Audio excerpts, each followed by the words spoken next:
Like every Saturday, there's a soccer match today in the Istanbul district of Besiktas, and these fans have met hours before the match. Besiktas is number 2 in the league tables, but today the atmosphere is pretty subdued. All of these Besiktas fans are accused of attempting to overthrow the government during last year's Gezi Park protests. They'll be in court in December. We're supposed to have been supported by foreign groups. I don't know anything about that. I don't know anything about international sources of funding. I'm supposed to be responsible for that. I don't know whether to laugh or cry. Protests to save Gezi Park last May triggered a wave of civil unrest across Turkey. Hundreds of thousands called for Prime Minister Recep Tayyip Erdogan's government to step down. Fans of Istanbul's 3 major soccer clubs, rivals Galatasaray, Fenerbahce, and Besiktas, went out on the streets together. The Besiktas fans are accused of major involvement in the protests and of wanting to topple the government with violence.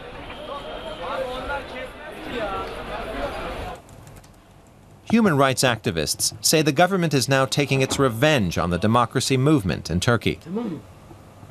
More than 5,000 people who participated in Gezi protests had some kind of legal proceeding against them.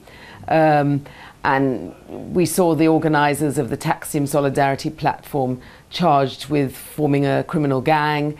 But now we see the most ludicrous case of all, which is football fans charged with a coup attempt. The Besiktas Stadium on the shore of the Bosphorus, not far from Taksim Square, is currently being renovated.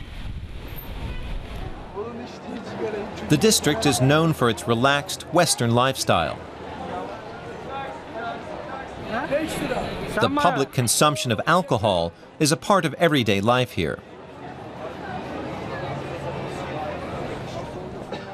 Ridvan Akar has written a book about the soccer club, which was founded in 1903.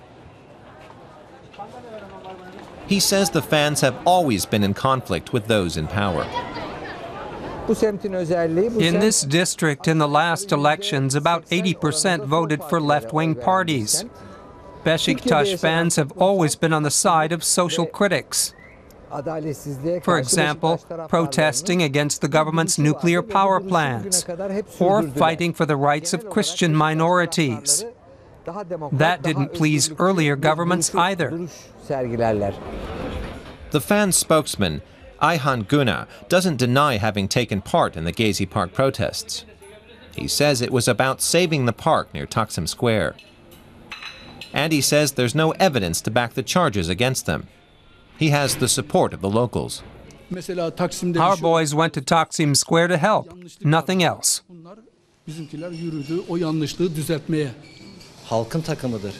That's what's great. The club is anchored in the people. It doesn't only belong to the functionaries and players. All around here, ordinary people live in 2-room flats. Employees, workers, simple clerks, pensioners. You never feel lonely around here. The fans can only watch the game on TV because the authorities have forbidden them from entering the stadium. Instead, they've met for a friend's wedding. They're sticking together during these difficult times. A few years ago, we'd have been facing the death penalty. Now we could get life sentences.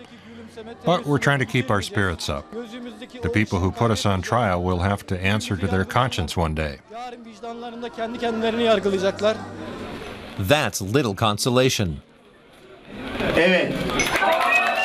But the show must go on. The groom says I do, and the wedding celebrations get underway, ahead of the less joyful trial in mid-December.